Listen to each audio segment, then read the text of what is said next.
Ladies and gentlemen, welcome to the Prasadcast with your brothers, hosts Stephen and Sheldon. And today we're going to talk about, Funko Pops. something that for the most part is quite a few people's favorites. I have quite a few Funko Pops. And in recent media that we've seen currently, that the company of Funko reports from Globe and Mail that the company's not doing too well, and they may cease operations by next year. Now, we're not necessarily sure. We're just going by reports that we've read online and such.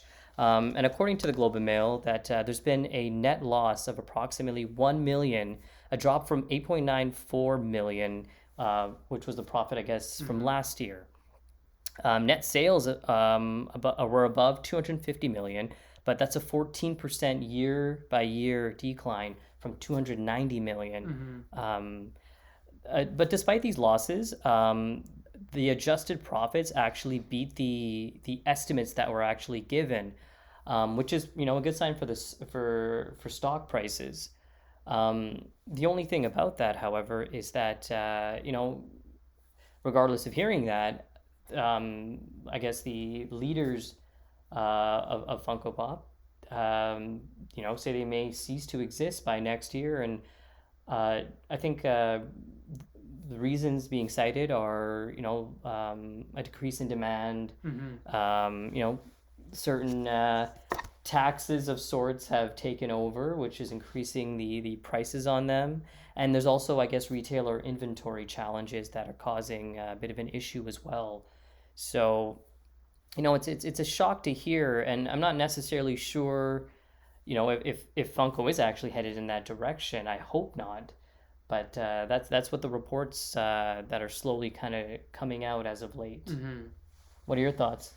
Well, the company's been around since 1998, and I believe the Funko Pops itself make up 70% of the overall revenue of the company. Funko has advertised things like cereal and other like toys that they've had to sell. Yep. But it seems like the Funko Pops have made majority of their revenue. Yeah.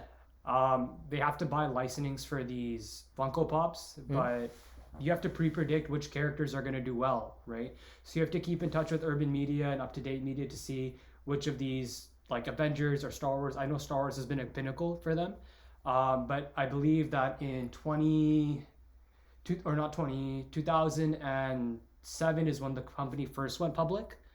Yeah. And their stock prices weren't so good. It didn't sell very well at first. It was actually one of the biggest failures. Well, I think 2018 is when it started increasing in popularity because of the Funko pops. Pops. Yeah. Yeah. The only problem is if you keep on having these license for these characters, you have to pay royalties to them, right? Yeah. And if your characters aren't selling, if one may be selling more than the other, that's great, but you still have to pay royalties to that other one to keep the license, right? And I think they're in a lot of. I mean, I don't think that's the only reason why, but I think the company's in a lot of debt.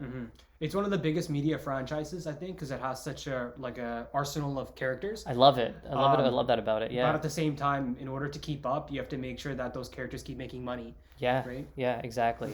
That's the coolest thing about Funko Pop is that in the same landscape, in the same environment, you can have like a Gardevoir and a Michael Jordan in like the same universe. Stack them on your shelves, make them look nice, keep them in box, things of that nature. And that's kind of what I really liked about Funko Pops is the variety.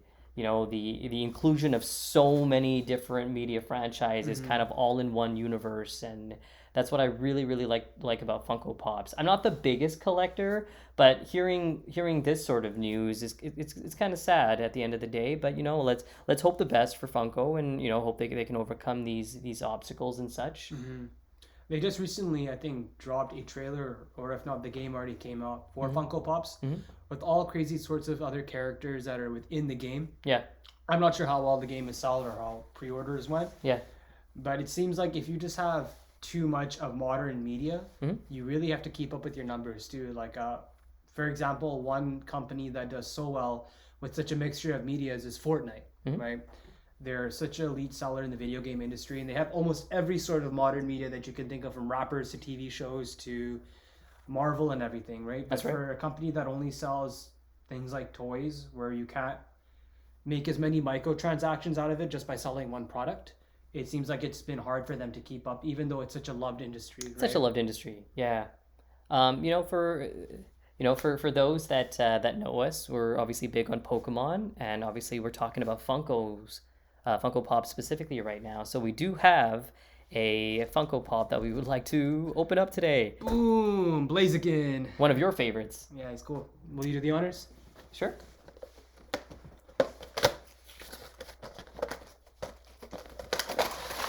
Blaziken is a very powerful Pokemon. I forget what game it was that you had specifically where, like, you trained your Blaziken so strong. I think it was Omega Ruby. It was what, sorry? Omega Ruby. Omega Ruby was, like, where your Blaziken was, like, one. unstoppable. Comes with a nice little stand, too. Oh, it's opposite.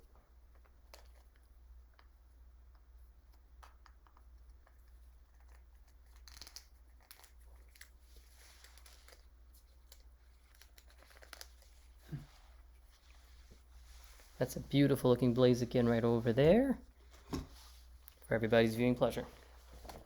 And the thing about Funkos is they're so iconic because you can tell what brand the toy is right off just looking into the eyes. The eyes? Yeah, all the eyes are the same, right? Yep. And they've really like marketed themselves where you can tell what company it came from right away. It's just unfortunately I think they have to, what's that word, their repertoire or whatever. They need to kind of bring it down in order to save the franchise, because I think like things like Star Wars and Pokemon and all this sort of stuff go well. Yeah. But like there'll be like random TV shows you've never watched and there'll be a Funko And there'll be a Funko Pop of it already. And clearly yeah. that takes money to make, right? Mass release on products that aren't in high demand. Obviously things like Pokemon, like you said, Star Wars, Marvel, those are, you know, those are definitely sought after for sure. I mean, myself, I actually found the Blaziken in the clearance section, and it's such a sought after Funko Pop in some places. So, you know, that's just, you know, it's sad to see, but at the end of the day, we're hoping the best for Funko. How would you save the company?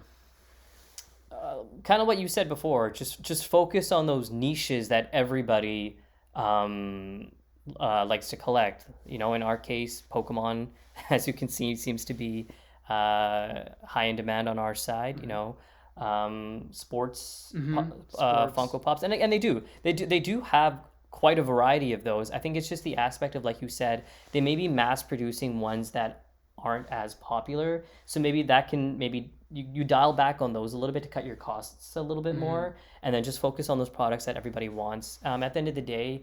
But that's the only thing about Funko that just makes it so beautiful, is that when you go into a store, you just see a shelf full of Funko Pops of like things you're like, dang, they made a Funko Pop of that? They made a Funko Pop of that? Like there's, back in the day, it was when I was collecting, you know, when I was younger, you know, there wasn't very many Ghostbusters toys, right? Growing up, you get here and there, you get some, and then all of a sudden, next thing you know, Funko Pop gets big, and all of a sudden you see like Ghostbuster Funko Pops like everywhere, and like, oh, yeah, this is nice. Like, you know, like, I'm not sure of how many dedicated toy lines there were to Ghostbusters, but when you see like Funko Pops has all of them, it's like, oh, I want those. You know, those are super cool to have.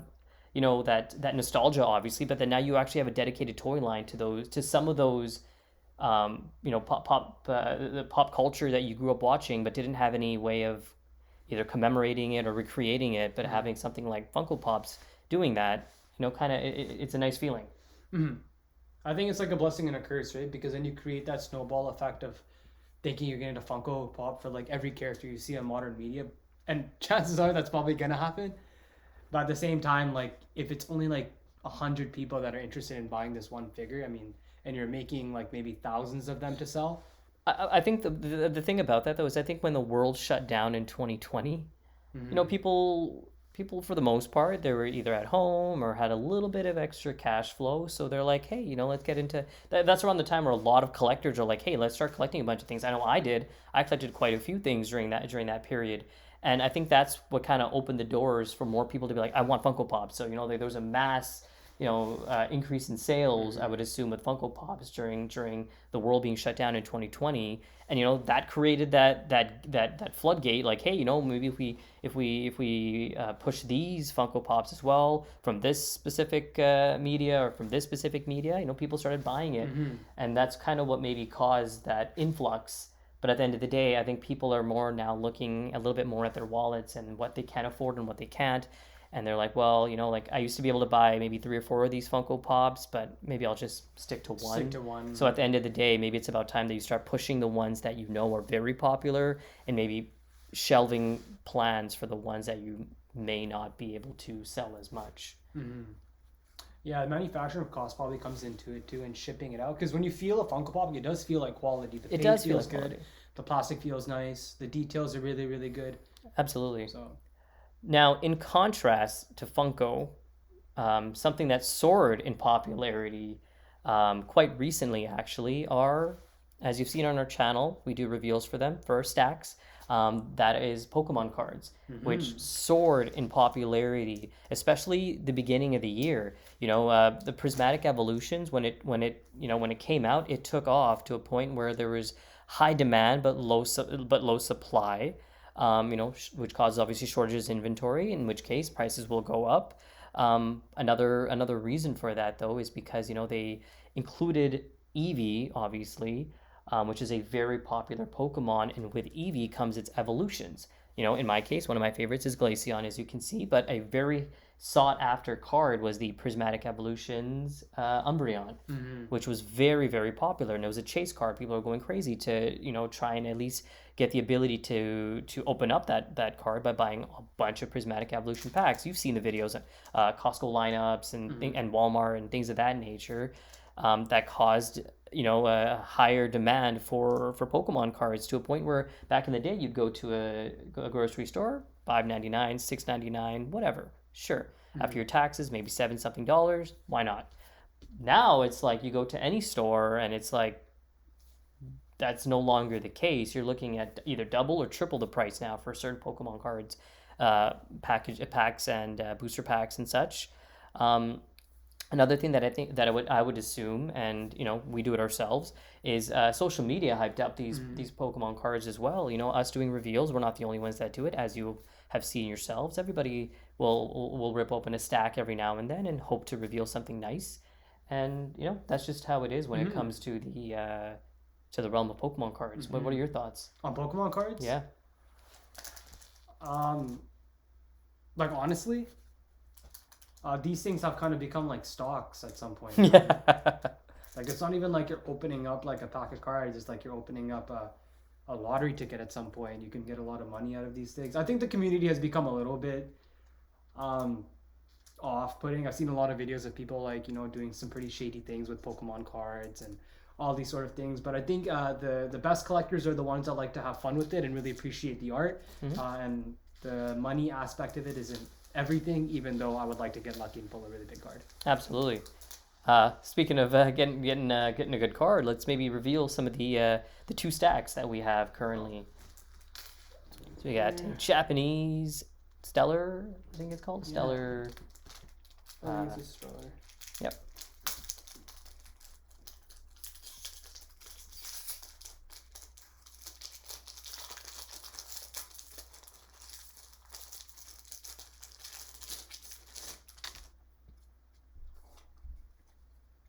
Let's hope we get some. It's an Impidimp, I think. Oh, I forget this one's name. It's a really cool Pokemon. Oh, what do you got there, buddy? I think that's your reveal. That might be the pull. That was your pull. Oh, this is cool, man. Well, that's Tatarion? Tatarion, I believe it is. Terrakion.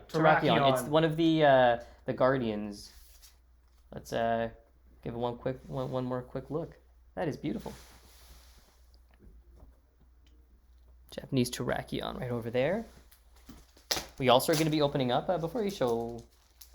Let's show them the Paradox Drift there with Salamence, I think, is on the cover, or the Paradox version of Salamence. It's the Paradox. That's right.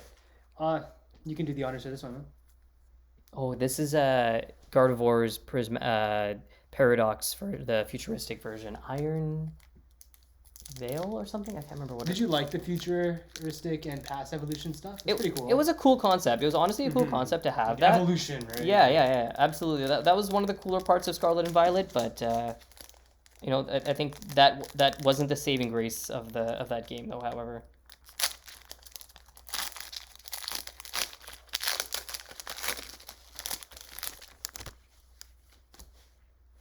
Goes one back and then Yeah. right. Yeah. All A lot right. of cards there, man.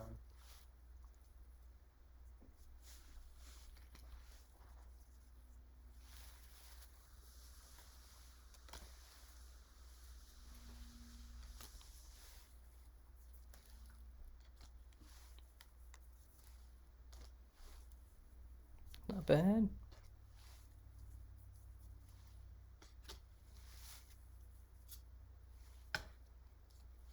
And nope. No, one more. Sorry, Miltank. Last but not least. Hollow. Is that a Latios? Looks like a Latios. Hollow Latios. Ching ching. You see? Well, that's a nice card, man. Yeah, beautiful card. It's a really, really nice card. Yeah, so that's our stack reveals today. We got a Terrakion, hollow Terrakion, and a Latios. So not bad there. But yeah, that was our piece on Funko Pops, and a little bit of Pokemon. Yeah, and if there's any other companies that you would like us to do some information or some studying on that we can kind of talk about as well, please let us know in the comments. And Steven? Yeah, I mean, if you'd like to, please support Funko. You know, we love collecting Funko Pops for yourselves to continue to collect if you do. And as we always say, please comment, like, share, and subscribe. And if you're with them, increase the algorithm. Thank you.